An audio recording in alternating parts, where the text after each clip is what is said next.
Jangan lupa subscribe YouTube channel Metro TV News dan jangan lupa nyalakan notifikasinya.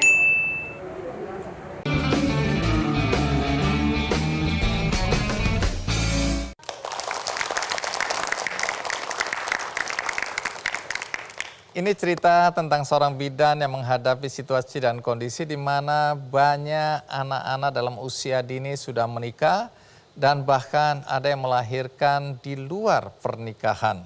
Siapa bidan ini? Mari kita sambut Senita Rizky Wahyuni.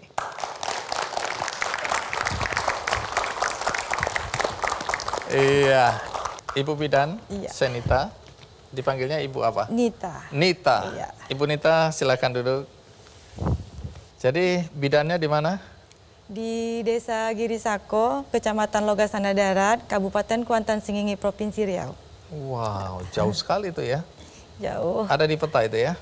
Ada. Oh, ada. Sudah berapa lama jadi bidan? Saya sudah bidan 15 tahun. 15 tahun. Lulusan apa? D3 kebidanan tahun Iya. 2006, D4 kebidanan tahun 2016. Katanya pernah dikirim ke Jepang untuk pelatihan Iya benar, dalam urusan kebidanan. kebidanan. Di Jepangnya di mana? Togichi. Belajar apa di sana? Kita diutus bidan, saya sebagai utusan Provinsi Riau. Kami di situ mempelajari kenapa sih di Jepang angka kematian ibu dan bayinya rendah. Oke. Nah, kami di situ belajar selama 18 hari. Kenapa di sana kematian ibu dan anak rendah? Di situ di Jepang setelah kami pelajari tingkat kesadaran masyarakat itu tinggi Terhadap kesehatan. Contoh misal kita ibu hamil kalau memberi penyuluhan itu tuh kita yang mencari. Ayo penyuluhan. Oh iya, ayo Kalau di sana dipanggil-panggil gitu dipanggil-panggil. ya. Kalau di sana tidak, mereka yang mendaftarkan diri untuk mendengarkan penyuluhan-penyuluhan seperti kelas ibu hamil. Jadi tingkat kesadarannya udah tinggi ya. Oh, Kalau di sini mereka. dipaksa-paksa, diiming-imingi. Iya. Ayo siapa yang datang nanti dikasih sembako. Iya, sampai saya buat surat dari kepala desa undangan supaya datang suami dan istrinya gitu. Kalau di Susah sana ya. tidak. Kalau di sana nggak perlu, Nggak mereka perlu. udah atas kesadaran sendiri. Itu pun di Jepang mengadakan kelas-kelas ibu hamil itu di mall-mall. Oh, oke. Di mall. Kalau kita kan mungkin tidak menarik ya. Kita mungkin cuma di balai penyuluhan yang kecil.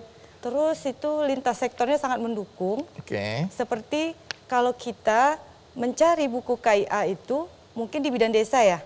Kalau di sana ketika mereka mengetahui ibu hamil, mereka langsung mendaftarkan diri ke catatan sipil lah istilahnya di situ. Jadi yang memegang buku KIA itu adalah orang kantor catatan sipil. Bukan orang kesehatan saja yang melihat kesehatan di masyarakat, tapi semua ruang lingkup kantor mengikuti kesehatan masyarakatnya sendiri. Baik Bu, nanti ceritakan ya apa betul. Karena saya dengarkan Bu Nita ini bidan yang merasa prihatin karena melihat anak-anak menikah di usia dini, ya cukup banyak ya di desa atau di daerahnya Bu Nita. Bahkan saya dengar ada juga kasus di mana anak-anak melahirkan di luar pernikahan. Ya, situasi seperti itu yang kemudian katanya menggerakkan Hati Bu Nita untuk melakukan sesuatu yang lebih daripada sekadar untuk melayani kesehatan. Ya, Nanti cerita ya apa yang dilakukan. Tapi sekarang kita simak dulu liputan berikut ini.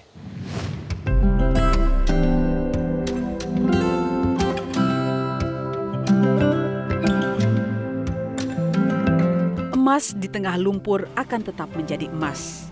Sebuah kutipan yang tepat untuk Senita Rizky Wahyuni, seorang bidan yang bertugas di daerah pelosok Provinsi Riau.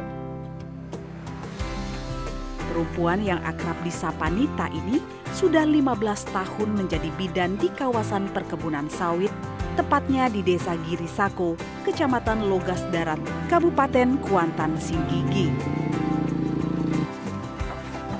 Bertugas di pedalaman dan minimnya infrastruktur di daerah tersebut menjadi tantangan tersendiri bagi bidan Nita dalam melaksanakan tugasnya.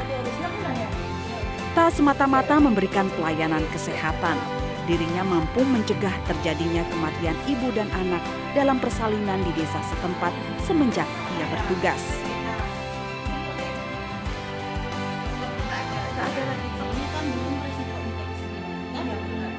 Oh, kalau ini kan ya memang ya dibilang jauh, tapi desa terpencil lah ya. Ya kadang ada juga rasa-rasa dari sini dulu ke desa sebelah atau ke ada daerah sini lebih kurang 5 kilo ke hutan sana. Memang ada rasa takut gitu. Jadi tiap 10 menit saya telepon, udah di mana? 1 menit, oh udah sampai di orang melahirkan. Nah, kan udah agak tenang.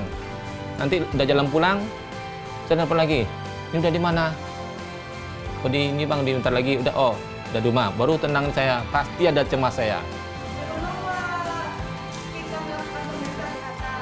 Di tempat ia mengabdi, Nita juga menggerakkan program Posyandu Bina Keluarga Balita dan Lansia. Perempuan berdarah Melayu ini rutin memberikan penyuluhan bagi orang tua bayi dan ibu hamil.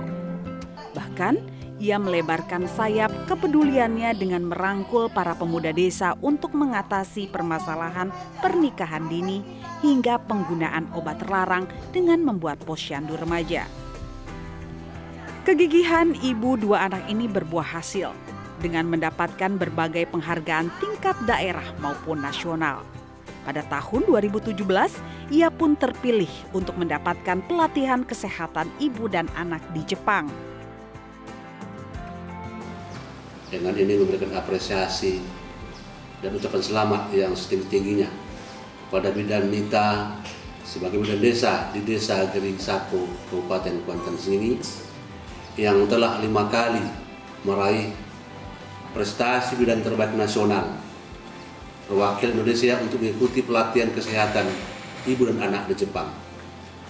Hal ini sesuai dengan visi dan misi pemerintah Kuantan Sengingi, memberikan pelayanan kesehatan terbaik kepada masyarakat sampai ke tingkat desa.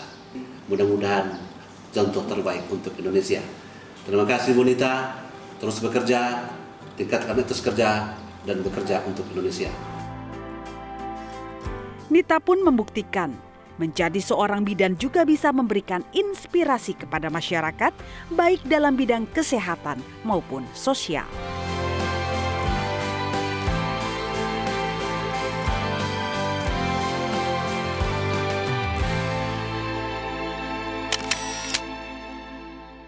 Wah, jadi Sampai merinding. wih, saya merinding lihat bagaimana belusukan Iya. di kebun sawit itu ya. Iya, emang Pantesan suami ngecek ada di mana, posisi di mana. Emang Iya. pelayanannya jauh ya? Jauh.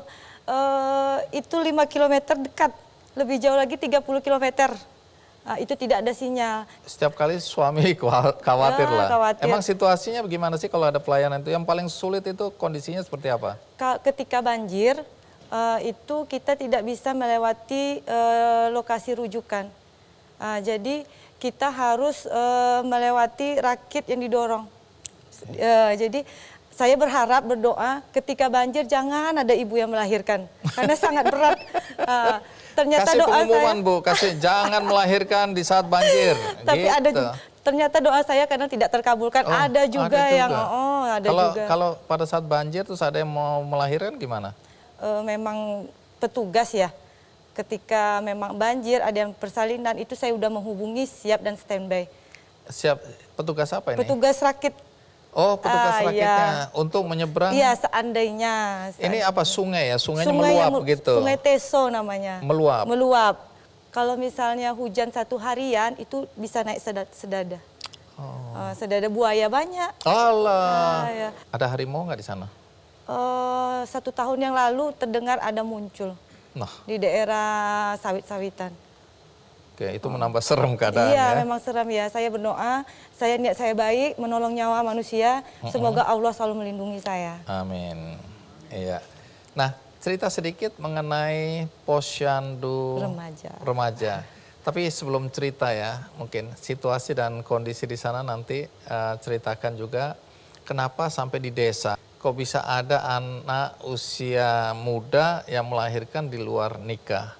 Nah, nanti ceritakan sekarang kita rehat dulu, ikuti terus KKND. Ketika saya menolong melahirkan, saya kaget dipanggil ke rumah, anaknya kecelakaan. Tolong Bu, ke rumah anak kecelakaan. Saya kira kecelakaan motor ya. Oh. Ternyata saya ke rumah cuman bawa alat tensi sama luka, bukan kecelakaan tapi melahirkan.